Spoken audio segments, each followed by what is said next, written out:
The most racking pain succeeded, a grinding in the bones, deadly nausea, and a horror of the spirit that cannot be exceeded at the hour of birth or death.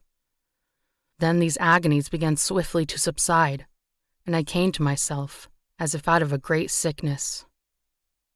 There was something strange in my sensations, something indescribably new, and from its very novelty, incredibly sweet. I felt younger, lighter, happier in body.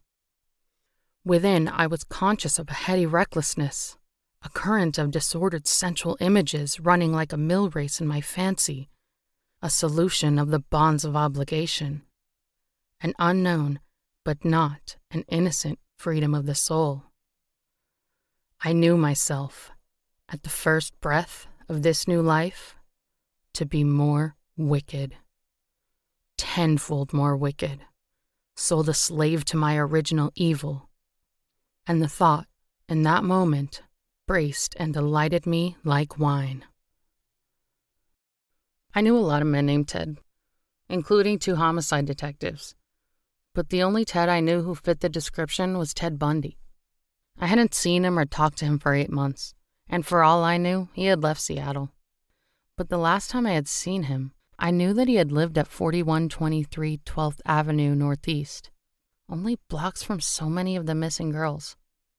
I felt guilty that a friend I'd known for 3 years should even come to mind. You don't go running to the police to turn in the name of a good friend, a friend who seemed to be the very antithesis of the man they sought. No, it couldn't be. It was ridiculous.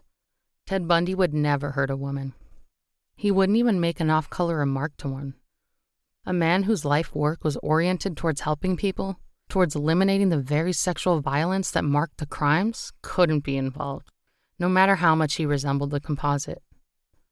I went through periods where I didn't think about it, and then usually just before I dropped off to sleep at night, Ted Bundy's face would flash through my mind. A long time later, I would learn that I was not the only one who wrestled with such indecision that August, that there were others with much more insight into Ted Bundy than I had, and they too were torn.